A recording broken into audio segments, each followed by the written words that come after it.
Welcome everyone to our Monday meeting. Pledge allegiance, Mr. Yao. Please rise, face the flag.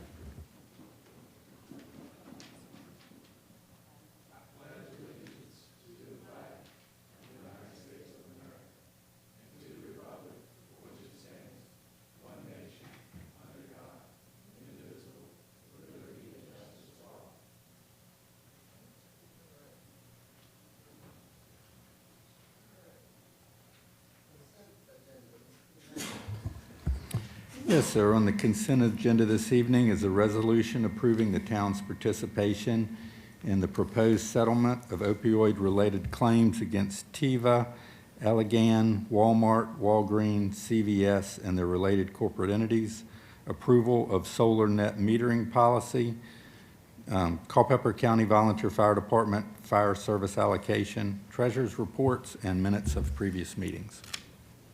Motion to approve? All in favor? Aye.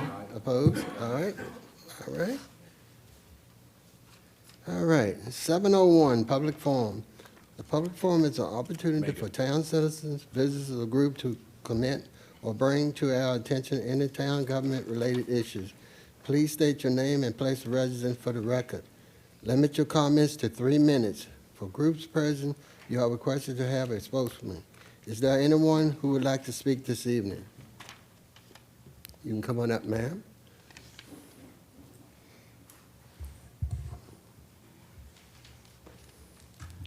Hi, my name is Jennifer Bright. I am a resident here in Culpeper County, and I am here today as a concerned resident of the town of Culpeper that I presented a remittance coupon to the town of Culpeper for a utility bill today.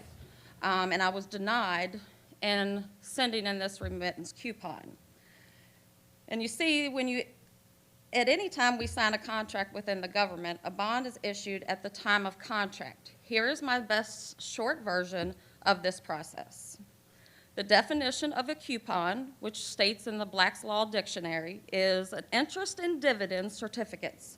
Also, those parts of commercial instrument which is to be cut and which are evidence connected with something with the contract mentioned in the instrument.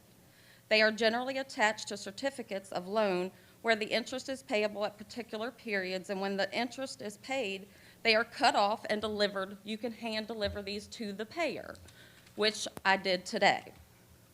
So we're just going to look at it like we're going to invest in the stock market. You receive dividends, whether it's annually, monthly, semi-weekly, however you receive your dividends. So your monthly statement is not a bill. This is the amount of credit borrowed from me as the creditor. I am the creditor of this bill that I created when I signed a contract with the town government. That coupon is the dividends owed to me.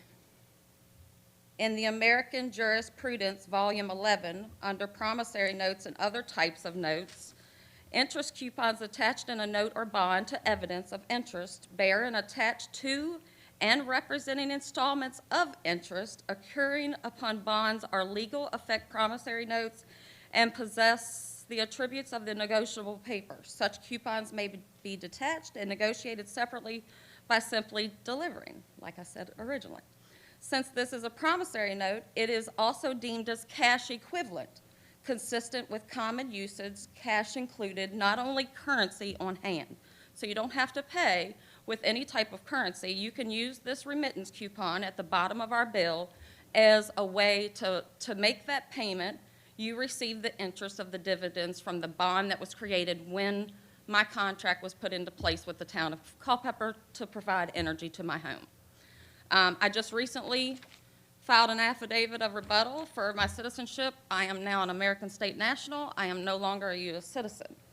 So under that has not been rebutted by Anthony Blinken. It's total truth recorded on the land that I am part of the land jurisdiction. I am not part of the air and water, which you guys operate under.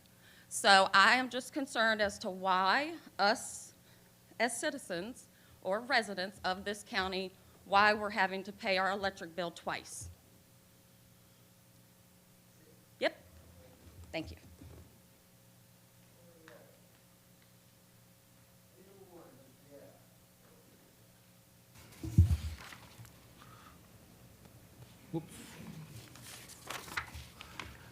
I move the council appoint Beverly C. Lane, representing the RRCSB, to the Public Transportation Board for a 4-year term expiring March the 9th, 2027.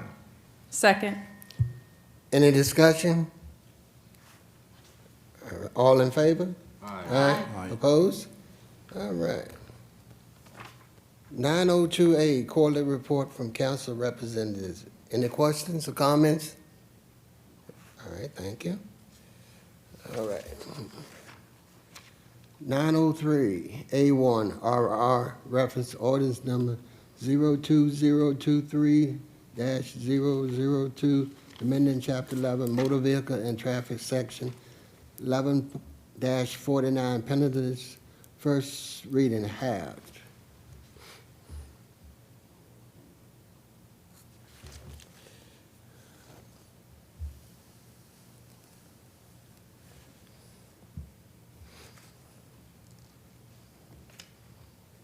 Good evening, Mr. Mayor and members of council. Tonight you have an ordinance change before you regarding Town Code Section 11-49. In 2019, council, at the time of budget adoption and review of the fine and fee schedule, made amendments to certain charges, late fee charges on parking violations, and since then, council has reaffirmed those changes in the annual fine and fee schedule. However, as an administrative oversight, we failed to update the town code to reflect these changes. This ordinance change is strictly to update the town code accordingly. The recommendation is that council adopts this ordinance amending Chapter 11, Section 11-49 of the town code, and authorizes the mayor and the clerk to execute the document, and further recommends that council waives the second reading. I move the recommendation. Any discussions? Roll call. Councilmember Brown? Aye. Councilmember Clancy? Aye. Councilmember Kalanga? Aye. Mayor Reeves? Aye. Councilmember Ramikis? Aye.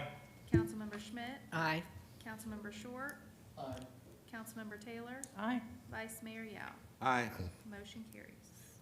9.03A2RR, reference undefined ordinance number 02023-003, approve a revenue sharing agreement between the town of Culpeper and county. First reading, Mr. Manager. Yes, sir. Culpeper County currently has 4 technology zones, including one designated as the McDivitt Drive Technology Zone. The town currently has a technology zone which lies within the McDivitt Drive Technology Zone, which is called the Combined McDivitt Drive Technology Zone. Currently, a qualifying business that located within the Combined McDivitt Drive Technology Zone would pay business personal property tax to both the town and the county, making this technology zone less attractive from an economic development standpoint than that of other county technology zones. The town and the county believe that economic development disadvantage will significantly reduce their ability to attract certain qualifying businesses to locate within this zone if that disparity is not fixed.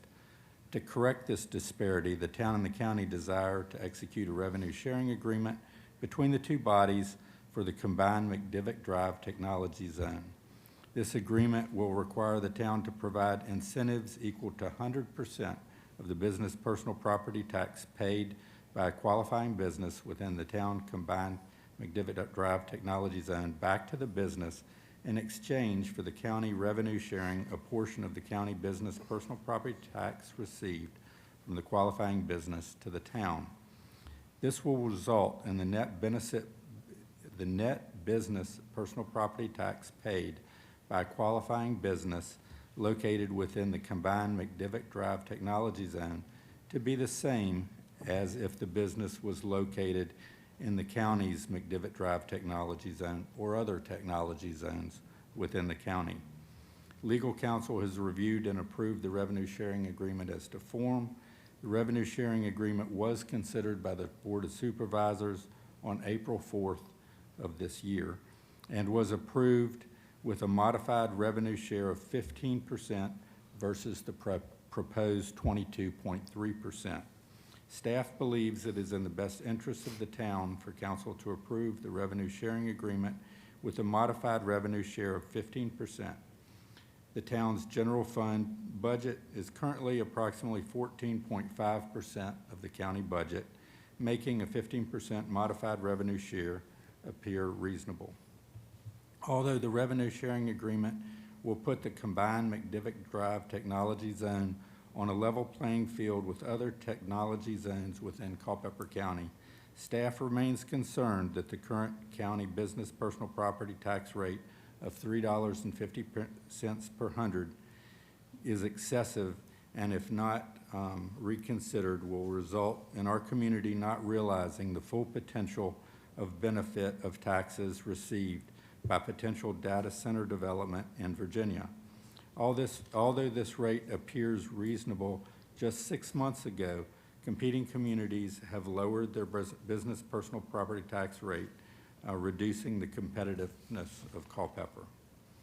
The resulting financial impact of approving the revenue sharing agreement with a 15% revenue share will be the town receiving 47.5% less business personal property tax from a qualifying business within the combined McDivitt Drive Technology Zone. Although the town will receive a reduced rate, approving this agreement is anticipated to promote economic development within the zone, resulting in a significant increase in business personal property tax received overall. It's recommended that council hold the first reading and adopt uncodified ordinance number 2023-003, approving a modified revenue sharing agreement with a revenue sharing changed from a proposed 22.3% to 15% between the town of Culpeper and Culpeper County, and authorize the mayor and clerk to execute the documents with any changes as to form approved by the town manager and legal counsel. It is further recommended that council order that the second reading be waived and pass this ordinance on first reading without the necessity of waiting until the next regular meeting of the town council for action pursuant with the council's power to otherwise order under Town Code 232. Second. Any discussion? I have a comment if I could, Mayor. You go ahead. I'd just like to commend the efforts of our town manager and our tourism and economic development manager and others for your efforts in regard to this contract and potential business. We all thank you. I know it's often difficult to come up with to face these issues and some of the personalities you have to deal with. And we all appreciate your due diligence and resilience in these matters, so thank you very much. I did have your comments.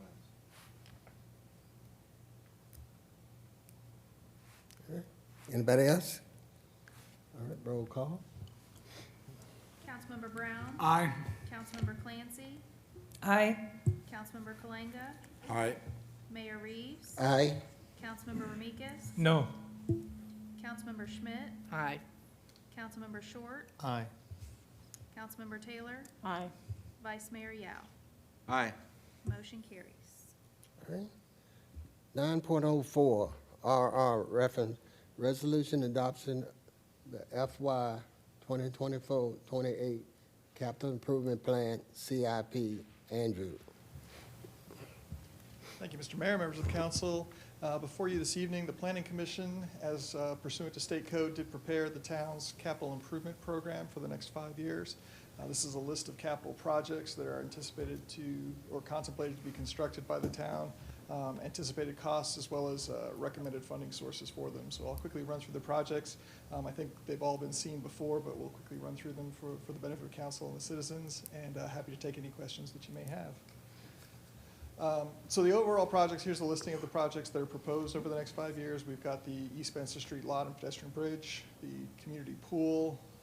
We have several projects under the sidewalks, bikeways and trails, Lakeview Park, a replacement salt storage building, and the skate park improvements at Yale Meadow Park. Starting off with the largest one, the East Spencer Street parking lot and pedestrian bridge is already, we've awarded a contract for that one. Construction is anticipated to start within the next several months. On that, it's about an 18-month construction process for the bridge itself, which will be followed by the completion of the parking lot on the other side. So we're looking at over the next 2 fiscal years for completion. You can see here it's listed as general fund funds. As you remember, though, that those are essentially replacement funds with the ARPA monies that came in to the town. The next largest project is the community pool.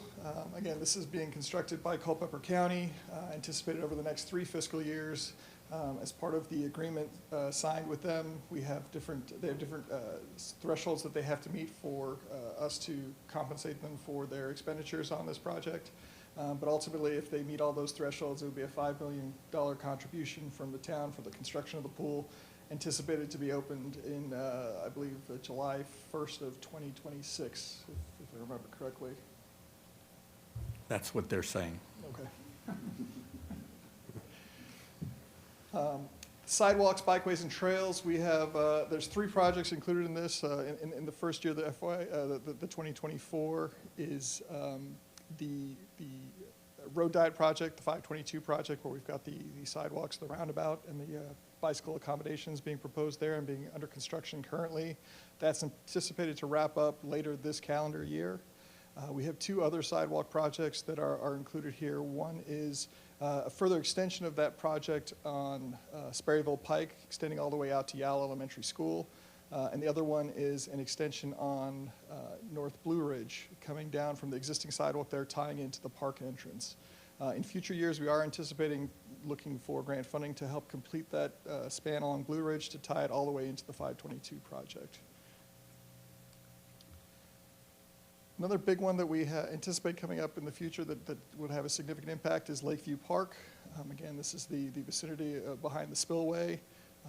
Looking to do some preliminary design work with the Parks and Rec Commission initially. We've already talked a little bit about what would be anticipated out there, bringing in some formal engineering in the following fiscal year and construction thereafter.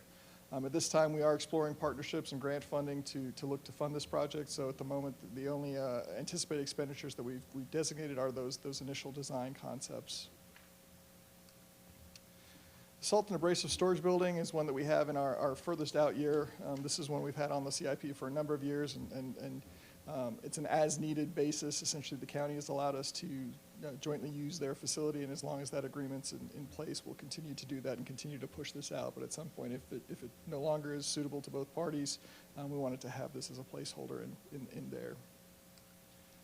And then the final one that was contemplated earlier in the budget discussions are the improvements to Yale Meadow Park, to the skate park there. This is creating a greater variety of opportunity levels for skaters within the community at different talent levels. And so renovating part of the existing park that's a little challenging for some of our beginning ones to provide more opportunities for skaters of all abilities to utilize that park. So the total number with all these projects is just under $16 million. At the moment, general fund is anticipated to cover nearly $12 million of that. And again, the revenue replacement from ARPA funding for both the pool and the park project makes up a significant component of that. State and federal funds make over a little over $2 million. And the Lakeview Park to be determined one is about $1.7 million. So happy to answer any questions that the council may have. As I said, this was prepared and approved by the Planning Commission for your consideration. What's going in the park that costs so much? At Lakeview Park, anticipating a number of pavilions, walking pedestrian trails, looking to do potentially pickleball courts in that area, potentially a dog park accommodation there. Again, we'd rather be a little bit conservative in the estimate and come in under it than over, but just what we've seen with construction costs recently, the cost of concrete, the costs of all those different things have added up. The other thing it's going to take there is doing the parking accommodations for it as well, which will require some site work, and potentially we may need to do some sort of seeding, sodding out in the park area there. Thank you. Anyone else? So a lot of that cost is in grading. Is that what the issue is, or is it just general, everything added together?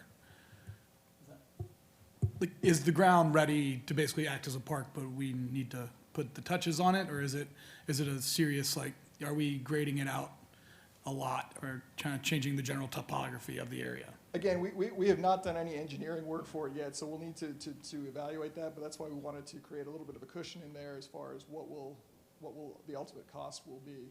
Until we get into that and sort of do some of the explorations of it, we won't be certain, but wanted to put a reasonable cost estimate in just so that at such time that we got those estimates back from the engineers, it wasn't a shocking figure. We'd much rather come in, have the estimate be high at this stage and come in low than the other way around. And I can add to that a little bit. Whenever we built the dam, we intentionally anticipated a part going in there, so we took the excess material that we had and had it put in that area to make it flat. There was a lot of rock in that material, so it was a very poor flat area. We then worked with a contractor, I guess that was a couple of years ago, a developer, who had some excess material, and we took that, put that in the area and have smoothed that out. So it's much better. We have grass planted on the area, and we're grooming it as we move forward to try to improve that area. But it will take some additional improvement to make it ready for, say, playing fields and things of that nature, where you literally need every rock and everything out of that area. But what we've done so far has definitely helped reduce the ultimate cost, whatever we choose or whatever the Planning Commission chooses to put in that area. Anyone else? Thank you, Andrew. I move the R&R. Second. Any discussion? Madam Clerk? Councilmember Brown, Aye. Councilmember Clancy, Aye. Councilmember Kalanga, Aye. Mayor Reeves, Aye. Councilmember Ramikis, Aye. Councilmember Schmidt, Aye. Councilmember Short, Aye. Councilmember Taylor, Aye. Vice Mayor Yao. Aye. Motion carries. All right. 10.01, Town Manager's Monthly Report. Any questions or comments? Anyone has anything else? If not, we are adjourned. All right.